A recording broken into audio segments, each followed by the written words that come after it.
बाद प्रदेश के अध्यक्ष वहां के वर्तमान मुख्यमंत्री यदि हैं तो एक बड़ा अपडेट मैं दे देती हूँ। बीजेपी प्रदेश अध्यक्ष जम्मू कश्मीर के रविंद्र रैना अपनी सीट से हार चुके हैं। ये बड़ी जानकारी इस वक्त सामने आ रही है। देखिए काफी ताल ठोकी जा रही थी उनकी तरफ से, लेकिन जम्मू कश्मीर के जो प्रदेश अध्यक्ष रविंद्र रैना वो अपनी सीट से हार गए। एक बड़ा मैसेज, नौशेरा सीट से रविंद्र रैना हार गए और ये मैसेज जो है वो बीजेपी के लिए एक सबक जैसा है, क्योंकि बीजेपी को नौशेरा से क्या पूरे जम्मू रीजन से 43 में से कम 35 से 40 सीटों की उम्मीद थी। और इससे पहले तो रविंद्र रैना लग रहा था सीएम के फेस के तौर पर भी प्रोजेक्ट किए जा रहे हैं। बिल्कुल, उन्हें ऐसा लग रहा था कि 370 हटाने के बाद जम्मू के जो हिंदू हैं वो इतने ज्यादा गदगद हैं कि वन साइड विक्ट्री उस तरफ से उस रीजन से उनको दे देंगे, लेकिन प्रदेश अध्यक्ष खुद हार गए।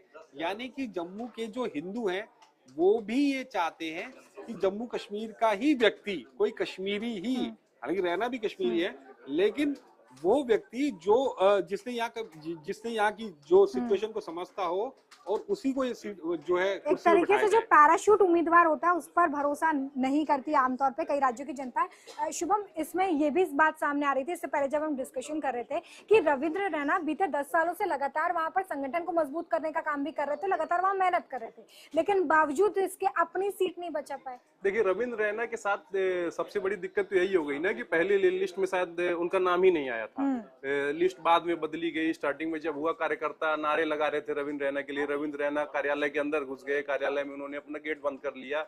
ये सारी चीजें, ये सारी खबरें सामने आई थी। उसके बाद रविंद्र रैना का बयान आया, बाद में जो लिस्ट थी वो अपडेट की गई, रविंद्र रैना का नाम आया, रविंद्र रैना ने चुनाव लड़ा और आखिरकार वो हार गए। तो मैसेजिंग का बहुत बड़ा खेल होता है। मुझे लगता है कि रविंद्र रैना को लेकर जो स्टार्टिंग में मैसेजिंग दी जानी चाहिए थी, जिस तरीके से प्रोजेक्ट किया जाना चाहिए था, वो नहीं किया गया। और दूसरी बात मैं रोकूंगा थोड़ा सा, मुझे ऐसा लगता है कि जम्मू कश्मीर की जनता ने मैंडेट जो है वो लोकल पार्टी के लिए दिया है, नेशनल पार्टी के लिए नहीं। बिल्कुल। क्या आप मेरी इस बात से हाँ, बिल्कुल 100% सहमत है इस बात से, क्योंकि वो जो वहाँ के जो मुद्दे हैं उनको ये लग रहा था कि हम जिसको भी वोट करेंगे वो वन साइड विक्ट्री होगी, चाहे वो पीडीपी को दे चाहे नेशनल कॉन्फ्रेंस को दे। देखिए, कांग्रेस के लिए भी वहाँ कुछ नहीं था, बीजेपी का तो अपना नीचे की तरफ काफी ज्यादा सीटें वो ले आई है और अपना परफॉर्मेंस अच्छा किया है, लेकिन वो केंद्र की तरफ नहीं देखना चाहते। बिल्कुल, और इसका असर भी इस वक्त आपको टेली में नजर भी आ रहा है। इस बीच देखिए, हरियाणा के रुझानों पर कुमारी शैलजा की तरफ से एक बड़ा बयान सामने आ रहा है। वो ये कह रही है कि नतीजे आने में अभी समय लगेगा, बीजेपी संयम बना के रखे। आप दोनों को ऐसा लग रहा है कि अभी टेली बदलने वाली है? तो कांग्रेस तो पहले से ही वेबसाइट की बात कह रही है, तो कांग्रेस की जो से कौन है हो गए अब कुछ जयराम रमेश जो है कम्युनिकेशन विभाग के, और पवन खेड़ा है, उनके जो दिल्ली में बैठे मुख्य लोग हैं, वही कह रहे हैं कि उनके भरोसा है जीत का।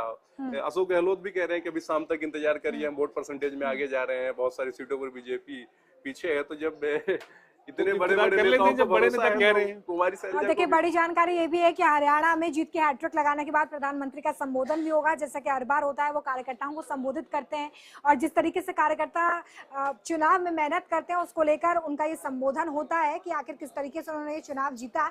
और इस बीच जो बड़ी जानकारियां सामने आ रही है वो यही है कि बीजेपी जीत गई। एक नया अपडेट अभी एक बड़ा अपडेट। और देखिए, ये ऐतिहासिक जीत इसलिए हो जाती है क्योंकि जुलाना सीट पर कांग्रेस 15 सालों से जीती नहीं है और इसी जीत की उम्मीद में इस सीट से इस बार उन्हें टिकट दिया गया था। हालांकि कैंपेनिंग उतनी ज्यादा एग्रेसिव नजर नहीं आई थी सीट पर, अगर मैं गलत नहीं हूँ। देखिए, कैंपेनिंग तो लगातार हो रही थी और कैंपेनिंग तो उनकी जब से वो प्रदर्शन कर रही थी तब से ही कैंपेनिंग हो रही थी। कैंपेनिंग ही कर रही थी, खास कैंपेनिंग ही थी। और ब्रजभूषण शरण सिंह जरूर आज बहुत ज्यादा निराश होंगे इससे। नहीं, लेकिन कांग्रेस के हारने पर भी जो है कुछ लोग खुश हुए ब्रजभूषण खेमे के, क्योंकि उन्हें ऐसा लग रहा था कि विनेश फोगाट को एक बड़ी पावर मिलेगी, हरियाणा में सरकार बनेगी तो इनकी 6000 से ज्यादा वोटों से उन्होंने जीत दर्ज की है जुलाना सीट पर। और अब उनकी राजनीतिक पारी कैसी होती है जरूर देखना होगा। हालांकि देखिए, जो उम्मीद शायद विनेश फोगाट को हो कि अगर कांग्रेस सत्ता में आती तो शायद उन्हें एक अच्छा पोर्टफोलियो भी मिलता है, अच्छी पोजीशन मिलती, वो अभी फिलहाल तो आंकड़ों में नजर नहीं आ रही है। हालांकि उन्होंने अपनी सीट यहां पर जीत ली है, तो इस वक्त जो लगातार सीट्स हैं उसको लेकर भी स्थिति साफ होती हुई नजर आ रही है। लेकिन यहाँ पर जो मेरे दो सहयोगी उनका यही कहना है कि टैली में आप कोई बहुत बड़ा बदलाव अगर देखना चाहते हैं, जिसका इशारा कुमारी शैलजा भी कर रही हैं, वो फिलहाल देखने के लिए मिलेगा नहीं। तो हम ये मान के चलें कि इसमें अब 1-2 सीटों का ही अंतर आने वाला है जो टैली अभी दिख रही। मैं बताता हूँ आपको, हर व्यक्ति, हर राजनीतिक पार्टी अपने हिसाब से बताती है। कि बीजेपी किन सीटों पर आगे है, उनमें 600, 300, 500 ये सीटें हैं। तो कांग्रेस किन सीटों पर आगे है वो भी देख लीजिए। उन सीटों में भी कई सीटें ऐसी हैं जो 600, 500, 300, 1100 वाली है। तो इधर भी जा सकता है, उधर भी जा सकता है। कांग्रेस की सीटें जितनी दिख रही है ये घट भी सकती हैं, और बीजेपी की जितनी दिख रही है ये बढ़ भी सकती हैं और कम भी हो सकती हैं। तो अभी मार्जिन देखिए का कुछ नहीं रुझान कह है। सकते। इस बीच एक खबर और है कि जयराम रमेश चुनाव आयोग पहुंच गए हैं और चुनाव आयोग से कह रहे हैं कि वेबसाइट पर सच्चे और सटीक आंकड़े दीजिए। तो देखिए इस बार ईवीएम नहीं, इस बार इलेक्शन कमीशन की वेबसाइट जो है वो कांग्रेस के निशाने पर आ गई है। हरियाणा में जो रुझान सामने आ रहा है, हालांकि देखिए जम्मू कश्मीर के जो चुनावी नतीजे हैं उससे यहाँ पर कांग्रेस को कोई दिक्कत नहीं है, क्योंकि वहां पर जो मैंडेट सामने आया है वो उसे स्वीकार कर चुके हैं। लेकिन क्योंकि हरियाणा से उम्मीदें ज्यादा थी कांग्रेस को, वहां पे 1 दशक से ज्यादा समय हो गया है कांग्रेस को सत्ता से दूर हुए, और वहां पे इस वक्त इलेक्शन कमीशन को लेकर वो कटघरे में खड़े कर रहे हैं और पहुंच गए हैं, शिकायत दर्ज की होगी। यहाँ देखिए सबसे जरूरी बात यह है ना कि हरियाणा के लोगों ने बता दिया कि उन्हें जलेबी जो है वो दुकान की ही खानी है, उन्हें फैक्ट्री की जलेबी पसंद नहीं है। नवीन जी, एक मेरा बड़ा सवाल ये है कि अब दीपेंद्र हुड्डा का क्या होगा? देखिए दीपेंद्र हुड्डा के लिए एक बड़ा मौका था और उनके पिताजी उन्हें अपनी बेटन दे के जाते, राजनीतिक विरासत दे करके जाते। अब दीपेंद्र हुड्डा के लिए बिल्कुल वो जमीन तैयार करने वाली स्थिति हो गई है जो सचिन पायलट ने खुद तैयार की थी राजस्थान के अंदर। दीपेंद्र हुड्डा को अब अपना कद बढ़ाना होगा, जाट नेता ना बन करके उन्हें पूरे 36 बिरादरी का नेता बनना पड़ेगा। हर समाज की बात उठानी होगी। जिस तरलीनता से, जिस तेजी के साथ में वो जाट बेटियों के लिए लड़े, दलित बेटियों के लिए भी उसी तरीके से लड़े, और समाज की बेटियों के लिए भी उसी तरह से लड़े, चाहे वो सवर्ण समाज की बेटी हो चाहे किसी भी समाज की बेटी हो। अगर आपकी लड़ाई केवल अपनी बिरादरी के लिए होगी और उस मुखरता को आप केवल और केवल समाज और पंचायत तक सीमित रखेंगे, तो आपका जो है बड़ा नेता बनना, एक हरियाणा जैसे प्रदेश का नेता बनना तो मुश्किल है, क्योंकि हरियाणा के 3-4 कोने अलग अलग बिरादरियों से पटे हुए हैं। और वो जो आज जो आंकड़े हैं उससे ये समझ में आ गया होगा कांग्रेस पार्टी को कि एक बिरादरी जिसका जो है वर्चस्व माना जाता रहा, बंसीलाल से लेकर के देवीलाल तक, चौटाला तक, भूपेंद्र हुड्डा तक, अब वो खत्म माना। आप ये मान के चलो कि आपको अब गैर जाट सीएम देना पड़ेगा, कैंडिडेट देना पड़ेगा, तब जाकर के आप वहां पर कुछ कर पाएंगे।